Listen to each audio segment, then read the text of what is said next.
Angikubonile mbukeli emsakazo wakho Eswatini TV. Themko sembuyisa mbukeli uyakubingelela. Sehlelweni ngembukeli Litsini Libandla. Lihlele limukela khona sibuka khona indaba detenkolo sathela khona embhalweni lokuliBhayibheli. Mbukeli ehlelweni ngesiba nabo bafundisi nebani abaqeqeshekile ngetindzaba detenkolo. Sibuke nje mbukeli isihloko lesabe sikhuluma ngaso ngalelo langa. Umuntu mbukele akakubonga lapho ekhaya la usibukela khona ngabona ukuthi noma usibukela ku YouTube. Qhubeka mbukeli usibhalele ke ehlelweni lamhla ke mbukeli sithi nje asike sibuke SIFUNDVO lesitfolwe libandla ngeCovid-19 siyasibuka nje mbukeli njengenhlala yenda ke mbukeli angihambi ngedwana ngihamba nabo abantu abadala eceleni kwami ukhona umfundisi V wakagwebo usuka lapha ebandleni lase Victorious in Christ Church lapha embolonjeni eMbabane. Eceleni kwemfundisi ukhona umfundisi 80 wakamakhanya usuka lapha ebandleni lase Hawan Christian Community Church. Angiphindze ngivusele abantu abadala ngivusele mfundisi. Asivusele nakuwe mbuyisa asivusele futhi nakubabukele emakhaya egameni lika Jesu. Amen. Oh amen. Angivusele mfundisi. Siyakuvusela mbuyisa sivusele nebalaleli noma babukele emakhaya. Sengijwayele abalaleli. Ngiyabonga mfundisi ya lamhla sikhuluma nebabukeli. Siyabonga kakhulu. Asivela singene kiyo indzaba emfundisi Gwebo lapha mfundisi ingabe libandla lilungele kangakanani babe ukuthi nakungaphinze kuvele lesinye sehlakalo lesifana naso iCovid singakhona kumelana nalesimo. Yes, siyabonga mbuyisa. Libandla lilungele vele ngoba live la uNkulunkulu lithi nothing is impossible with God. So kulungela kwethu for simo lesinye lesingehlela thina ukuthi siqine kuNkulunkulu uqala spiritual. So ke nasikhuluma ngekulungela kwelibandla sisho lokho mbuyisa ukuthi silungele vele. Sihlolile futhi nema program ethu ukuthi akaqhubeke akhulume kuqina nekusimamisa kwemuntu asinyanyiswa uNkulunkulu. Lama program ethu kungabi nabo prosperity kakhulu ngoba endala abantu bangamati lo uNkulunkulu mbamba lo menabo.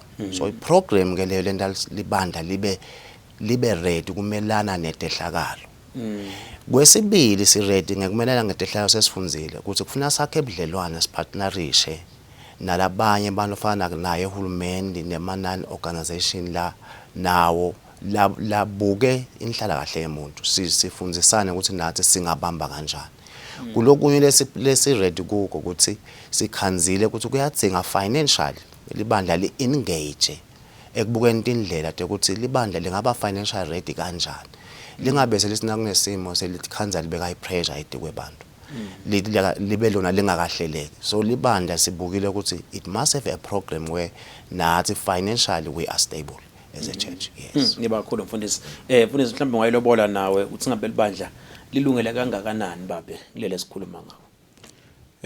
Ngicabanga ukuthi libandla njengoba sashita umlingani wami bekumele kwekuthi lichubeke di-emphasize inhlelo letithite la khathe ebandleni. But lengikhanza kakhulu ukuthi lidzinga ukuthi liqinise kakhulu ngilethe indzaba dabo social media. Yes. Kufuna ukuthi liqine kakhulu lento nje yokuthi umuntu wonke umfundisi besangenile kulama social medias but bobona ukuthi sadzinga ukucecesha kakhulu.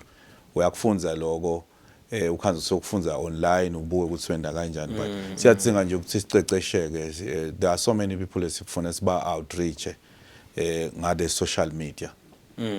Yebo kakhulu mfundisi lapha mfundisi Gwebo ngalesikhathi seCovid-19 njengoba sibuka nje nyalo sithi nje sibuka SIFUNDVO lesitholwe libandla ngesikhathi seCovid-19 ngalesikhathi seCovid-19 sehlasele kakhulu letinye tetinto lesitibonile sibonile emabandla lamanengi avalwa athengiswa ukhanza libandla selithengisiwe ngesizathu lesithi iyalisakhona ukubhadala irent ngoba phela siyakhumbula ukuthi bazalwane babancane bangasayi esontweni. So lapho ngabe mfundisi ngathini lelo hlangothi lelo nje kuvalwa kwamasonto noma kugcine lamanye asonto sathengiswa futhi phela bazalwane bayochubeka sebede isonto. Hey Muyisa indzaba lenkulu ebandleni lokukhulu ngembuso wakhe uNkulunkulu ukuthi now live le live ulende. Ngiyabekisa nje taga tithi vele the rich will rule the poor, and uma uboleka ubasigcili salolokhu lokubolekile timfundiso letitane live lethu letisenda ukuthi Paulo kwakhuluma wathi insinzi yethu seyifikile asivukeni ekulaleni. Kusho ukuthi siyabona ukuthi nathi vele singemabandla asikati miseli lokuthi silende le live sihlele ngetinhlelo ukuthi mbambamba live lisifundisa ukuthi nangabe vele udependa ukuthi ubolekile mase vele ungabhadali sokunetinkinga sokunetehlokala litawukudla libhanga. Keja libandla in observation sibonile ukuthi liyadzinga kungakubalekeli lokuthi ngoba lona lithi we are not financial asisibo abantu lesenda imali esondweni nanasikhuluma imali bese kuvala ngathi sithi senda imali kanti imali ngiyo le driver thing to happen. Libandla nato hlanganisela abantu endlini liyayidzinga imali kwakha structure lokho akusiko lokho ukuthi sesikhuluma ngemali in the church. So libandla kufanele liphume kule mentality. It's my observation. Libuye ku mentality le understand ukuthi money driven things. Live lesiyale ukuthi singayithanzi imali, hayi ukuthi singayisebenzisi. Ngoba sidinga ukuthi imali siyisebenzise. So ke lokho kusifundisile ukuthi vele sibantu lesikhanzakala ukuthi siyayibalekela imali nenhlelo letakha imali sabataka ukuthi sikhicita sesiyibusiness in the church. Kanti lisonto linetindlela elingangena ngayo likhona ngaphandle kwalabo ma-tithes nalokunikela. Kube netindlela lisonto lelibuka ngathi ukuthi how can we invest, how can we make sure ukuthi nathi structures ethu siyawathenga nje we don't go to the bank. And le live inzinza ngitawugcizelela this advisor njalo ukuthi siqaphele thina emendu yokukhola singathi khansi abantu le sonke isikhathi siyaboleka ngoba umuntu obolekile uzigcila salona lalaboleke kuyo ngamane kube ngithi usho njalo lo Dr. noma uthi sitawuboleka bo usho njalo Dr. noma uthi thina we shall lend to nations we shall nebantu babethu we shall give to anyone ukuthi ngiso kumele ngabe sengilamabhange labolekisani labantu labangasila endlini yekholo. Ngiyabonga kakhulu mfundisi mfundisi mhlawumbe nawe ungayilobola ngimakholwa ukuthi nawe ubonile lesikhuluma ngakho mfundisi lokuvalwa kwemasonto ukhanza ukuthi sekude bo rent asesonto sakhona kusustaineka kude imali inciphile imali engena esontweni so nesonto seliyavalwa. Two things Mbuyisa lekufuna ukuthi bazalwane bakufunze noma etha kunesehlakalo kodwa kufanele ukuthi bazalwane bakulethe koshumi because lesikhathi sabo nkosazana saphela noma esikhathi semadonors asikho kude lo fund alson ngibo labazalwane la that must fund lokuthi ichubeke lenkonzo la. Kwesibili iadministration kwekuthi nangake lama funds ukuthi financially how siyabanjani le mali siya prioritize yini uma ngabe vele ngathi sinekwehlukahlukana lo munye tishumi tiya esikhwameni sakhe tiya kumfundisi tonke kumnikelo uya kunekwehlukana ngendlela siphatha ngayo uyakumfundisi wonke udliwa nguye wonke vele ke uma ngabe konke kuya kumfundisi umnikelo kube mncane tawuvalwa libandla ngeke usakhona ukubhadala irent tawudliwa nangabe uyaboleka libhange litawukudla noma ke nangabe bekungilo noma kunalabanye labafandako lokho kuletha kwekuthi vele kube nentengantenga but ngagcizelela la ekutheneni vele libandla tilungiselele lokhu sifundisile ukuthi asiwakhe lamasonto singarent kudasita lokho akakhiwe lamasonto kungabi nje ukuthi tinshumi tende ama programs kuphela but sibe nato letinye tinhlelo ukuthi sifuna kwakha la lokusikhoma nje sekwakha lisonto sibe khona ebadleni. Amen. Ngiyabonga kakhulu mfundisi. Ngabe mfundisi wami eGwebo le COVID-19 lesikhuluma ngayo ngabe elifundiseni libandla ekakhulwini nasibuka etinhlelo telibandla ukuqhuba nje libandla yini lokufike kwanivula emehlo ngesikhathi kunalomkhuhlane. Yes, Mbuyisa, letinhlelo tethu kusivulile emehlo ukuthi tinhlelo tethu selengasho atigcile kakhulu ekutheni kude lokumehlula koNkulunkulu. Ngoba thina silibandla i-defense yethu is not anywhere else but is within Christ. So nalithi live salenibheka Christ yena manje angumqane mphelisi wekukhola kwenu. Tinhlelo tethu kufuna tiqale lapho kujulisa asomhlabele ngijulise Nkosi. Kujulisa labantu labazalwane la emandleni lamakhulu aNkulunkulu. So tisifundisile leti inhlelo tethu betshalo. Sikhuluma nje ngelivangeli silithatha selikhuluma casual. Umfuna kaphuma ngaphandle akayiphili lempilo yekukholelwa kule nsinziso ukuthi ingamsinzisa lesinziso. Kwekuqala lapho la isivule khona emehlo ukuthi sidinga kubuyela eqinisweni laNkulunkulu. Lo mzalwane noma ngabe abe kubede lokwesaba. Kwesibili la kusivule khona emehlo sele ngiyasho ngiyabuyela emuva. Kusivulile vele emehlo ukuthi libandla alingasabi ukuthi lende ama programs lata ukwenda ukuthi libe self sustainable financially. Ungabi isihlupheki nebheka so hamba uqela abantu nemadona isho kona inceke yenkosi laqeni ukuthi kwababede abantu labafuna kufanda isonto. Sebakufanda baleti injongo letithide nyalo. Lesingeke sivumelane ngato na. So selithonje ufuna litimele. Kubita iadministration letaba wise. Ifunze entuthwaneni. Kuthi lokukhona angadliwa konke bekelani investani kuze ukuthi libandla likhona ukutimela. Khona kuqhubeka ngakusasa. Mhlawumbe Mfundisi nawo ngayilobola babe kunako lesikhuluma ngako. Ngicela kuyilobola la ekutheneni kunenge lesivuleke emehlo ngeke ngakhuluma ngala ngabo social media.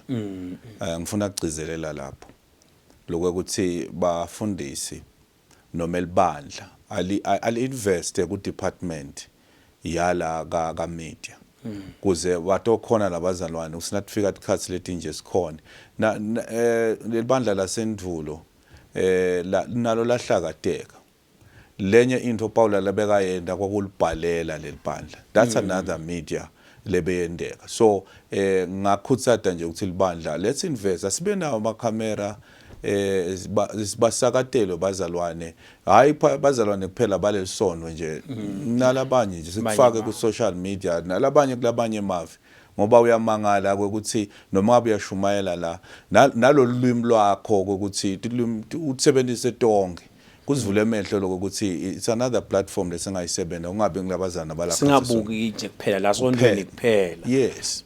Ngiyayithanza leyo Mfundisi. Mbukele ekhaya uyativela kubantu labatsala bayachaza nje ukuthi kunengakhulu labakufunzile babafundisi ngesikhathi se-COVID-19 ihlasele emadima. Babona ukuthi i-social media noma i-media nje yona yonke imqoka kangakanani ayisentshethiswe emabandleni. Siyabuya ke Mbukeli sajika khona itidolo.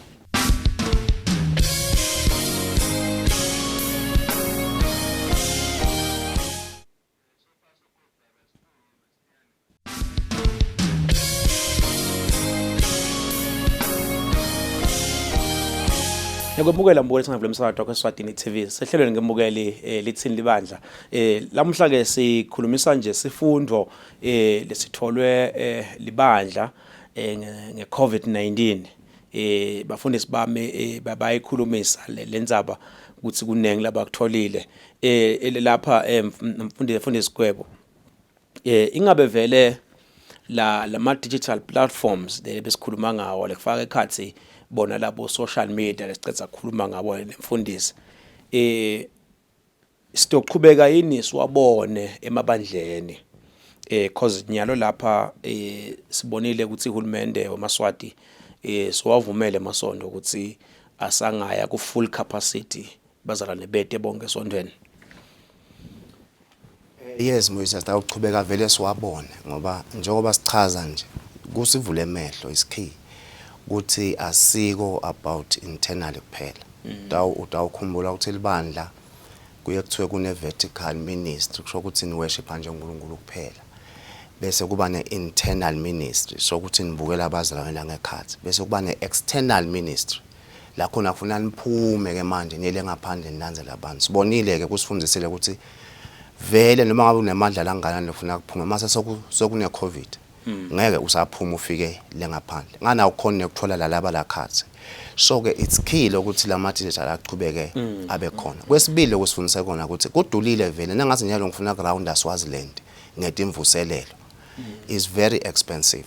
Ganzi multitude nyalo seyilapha ku social media vele. uNkulunkulu usivusile wathi why are you sitting here because now the people they are mostly there in the social media. So vele lapha kuma YouTube la sasingena kwaseshokona ke ukuthi vele kuya affecta nasingakwendi imission yelibandla kuhamba ishumayela evangeli. So vele utakubona so it's part of us now, it has to be there sishumayela khaze sonveni sishumayela ngaphandle, it has to happen. Ngiyacela mfundisi uyilobole but usayilobola kunana bafundisi laba lapha ekhaya nje lekusikhuluma soloko social media bayithatha njengento ebusathane. Ngiyacela ukuthi babe okuthinze naloko.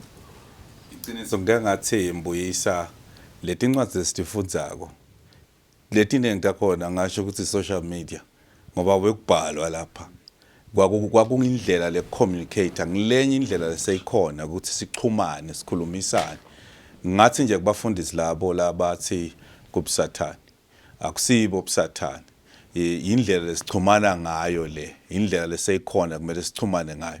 Ngakhutsata nje Mbuyisa kwekuthi in as much as sitawuqhubeka siwasebenzise ama social media kodwa akusho ukuthi lelo selibandla leliphelele likhona vele libandla la online but ngeke sisime online church kufuna ukuthi bazalwane baye emabandleni ungabe sohlala nje online kuphela. Lokho kusita futhi ukuthi sibe nale online kunalabanye bazana bangakhona kuya esontweni ngendeka labanye baphathekile abakakhona bese sekuba nalabo labasebenzako bayakhona ukuthi ngekuhamba kwesikhathi balibamba kodwa akafanele ukuthi bese noma ngabe uva ngathi hayi namhla uva ngathi uyavilapha hayi ngidababamba online le nkonzo yokuhlanganyela imcwa kakhulu abete bazalwane esontweni ungathathi nje ukuthi ngoba sesiyabukela kuna Swazi TV noma Eswatini TV na ku YouTube ku Facebook ngidawubamba lapho mina angisakho labo bantu labo siyabakhuthaza ukuthi babuye esontweni. But na umfundisi lo shayo esikhathi usasuka kalavumisa ubathi uyabuka ngiyofika nini embabane ngani la ngithena shaya isikhathi sesonto yena ngisangayithatha online. Usangayithatha online ngoba vele sesimshayile isikhathi. Okay. Kuthi angakhona afike esontweni angayithatha online.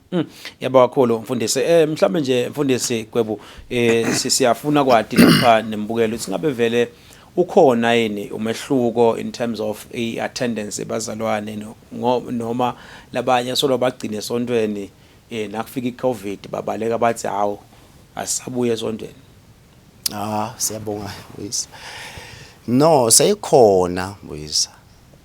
Because uNkulunkulu khona bekasifundisa kona ngokuthi nje ngeNkulunkulu longavinjwa simo, longavinjwa idistance noma nguphi ningangikhonda.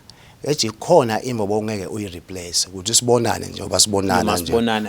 Kunekushayelana licingo. Bavile ke labazalwane ukuthi kumcoka kanjani ukuhlangana nje siyobonana ukuthi awumzala usaphila yini umzala esijabule. So vele bakulambele lokho noma bebamkhonda uNkulunkulu ubunanzi kodwa bakulambele lokho kwavula isikhala ukuthi nasekuthiwa buyani sabona ukuthi bafundzile vele batheleke ekhathi. So ke vele siyabona ukuthi inombolo tibuyile tiyakhula noma sibonile kwenteka bo base violence kakhulu ukuthi bahleti basafundzana yini konke lokho lokubenda abathi bashintshe esimilo ngeja nje vele bathi khanze ukuthi sebayadzinga kubuya batoqeba futhi nekuceba nalasontweni ukuthi safa lesa saphumula sabuya. So ke vele babuyile siyayibona i-membership iyaphakama. Siba kakhulu mfundisi. Mhlawumbe mfundisi nawe ungayilobola ngekubuka kwakho ebandleni nalamanye nje amabandla ukuthi ngabe iattendance seyinjani inyalo sibabuyile nibazalwane esontweni. Babuyile Mbuyisa babuyile bazalwane yebo kuthethe isikhathi bewata ngamunye nangamunye labanye mhlawumbe ngaba ukuthi vele they suffered both depression wabenda ukuthi ubavakashele uyobakhulumisa bagcina ke bakhonile ukuthi babuye ebandleni diningi letinto letendeke kulabazalwane so ngolokubende ukuthi labanye babo bagcine bathatha isikhathi ukuthi babuye enkonzweni. Ngiyabonga kakhulu bafundisi bami ngiyafisa ukuthi sifike ngasemaphethelweni aloluhlelo lethu sisaya khona emphethelweni mfundisi Gwebo ngiyafisa babe ukuthi usho emavi kuthada kunabazalwane labalahlekelwe ihlobo tabo labalahlekelwe intro tabo letinengi kakhulu ngenxa yemkhuhlane iCovid-19 nobakhuthathe ukuthi sekhona Themba basengaphila na baqhubeke nempilo. Amen. Ukhona uNkulunkulu akasilahli. Nakasho encwadini yakhe yaMatthew chapter 28 uthi ngingeke nginishiye ngiyoba nani kuze kube sekugcinene kwemhlaba. Sikhulume ngemavi la sesachaza sikhuluma letindzaba sathi ekuhluphekeni kuletha kuqhubeka ngemandla.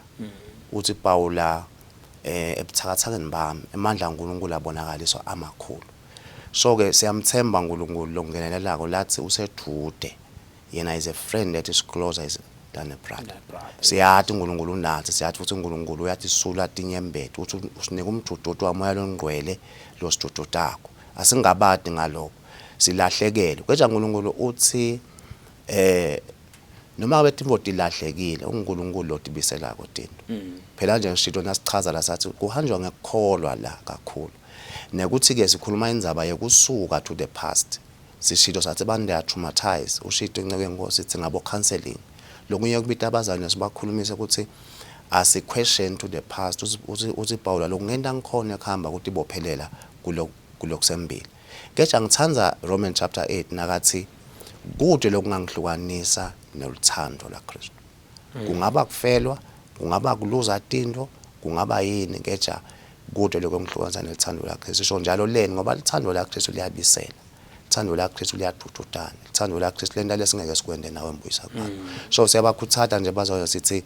siyathi kubhlungu enyameni ngeja siyathi loshaya inyama ngawuthinzi umphefumulo ude mandla sihamba ngamoya ngoba sibantu bamoya asiqhubekeni simthembe uNkulunkulu sime silimelele iqiniso ngesimo sethu sifakaze sitestify simhlazise Sathane sisho nje lokho mbuyisa. Yebo kakhulu mfundisi ngiyacela nawe mfundisi nawe ukhuthale njengemholi njengemfundisi njengemtali ukhulume nje mfundisi wami khuthade naba abazalwane nasa sive semaswati bonke nje abantu mfundisi lokho bakhuthata labadlule nasimo lesihluna kangaka lesidlulekiswa babe Mbuyisa ngaba kuthi nje kumbukele ekhaya silive sike sahlangana nesimo lesikanje siyabo HIV and AIDS kwaba khona abantu labashiya kwemhlabeni kwaba khona abantu labagulayo sadideka kodwa sachubeka sangasilahli lelithi laNkulunkulu maHebrews asingasilahli lesibinzi lesinje ngingathi nje kubabukeli noma ngabe sekwendeke konke kunebantwana labalapho emakhaya labanye balahlekelwa ngabadala bobabili labanye ngamunye lomunye bekayi breadwinner ngathi nje kumntwana amlo lapha ekhaya ukuthi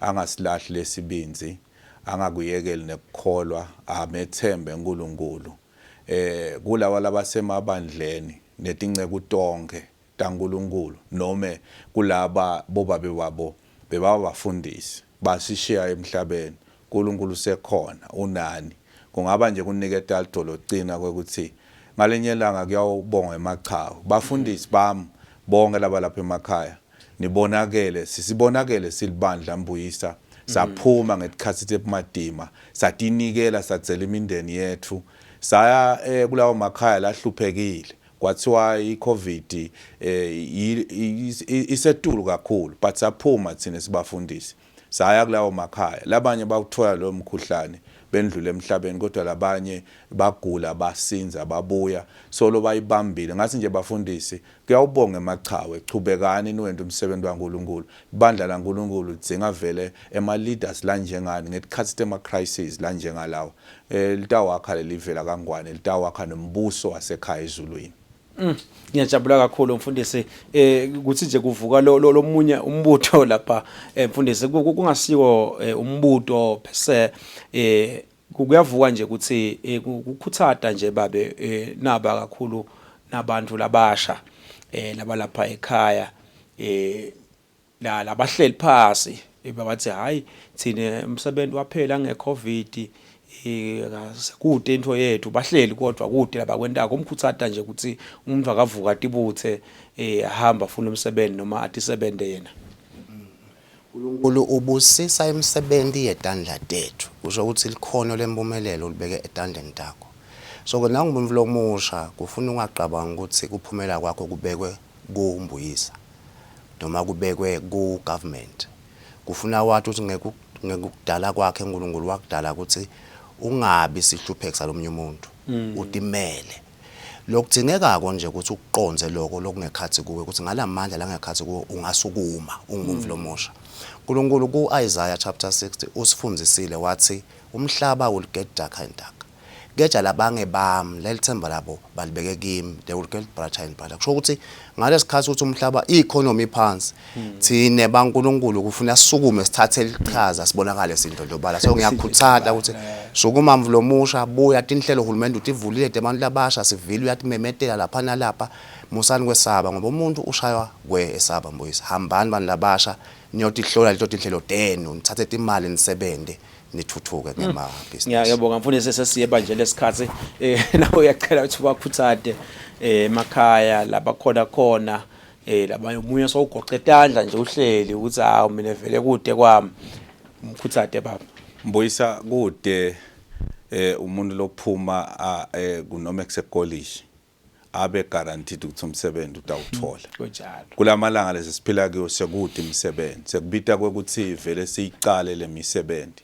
Ngingathi nje kumlomusha sikhathi sekucashwa mhlambe sesiphela sekuthi kufuna ukuthi wena vele ube entrepreneurship sibafuceceshe nala masonveni ngingathi nje bafundisa sibuke indlela ukuthi nawa labantu labasha banenge betela esonveni akungabi kubashumayela nje kuphela but sibuke letinye inhlelo ukuthi bangaphilisa kanjani silandzela abanye abantu labangabafundzisa kulo sekhaya noma ke esonveni la emangweni tikhona letinhlelo kuthi nje siphila esikhatsini la khona abantu labasha abanyenti banako lokuvilapha ngaphandle kokwesaba nceke kaNkulunkulu lokuvilapha ukuthi they don't want to get dirty labanye lebafuna kuyikhanza into seyihamba kanzi wonke umfula lesubonako namhla waqala umncane qala kancane mhlomusha unawu utawuba mkhulu ngalinye la futhi ungakwesabi kungqola ungasabi ukukhwica ama sleeves akho uhamba uyosebenza. Ngiyabonga kakhulu Mbukele ekhaya ngithatha lethuba ngibonge kubantu labadzala kusihlonipha nje ukuthi bebangeta lamhla lapha e-studio sitokhulumisa nayindzaba lesicetha kuyikhulumisa nyalo. Yes besikhulumisa ke mbukeli indzaba yesifundvo lesitholwe libandla ngeCovid-19 sesiye manje nenzaba yebantu labasha ukuthi abantu labasha bavuke kube ngibo labasita emakhaya basita libandla bangahlali phasi bagoqa etandla ngale kwaloko mbukele ngiyabonga kakhulu la usibukela khona siyakubonga siqhubeka usibhalele ngabe usibukela ku YouTube siyakubonga kakhulu sekumsakadwe Thombe ngithemba Nkosi Mbuyisa ngithi uhlenhle hlanzelako emsakadweni wakho Thombe Eswatini TV usale kahle.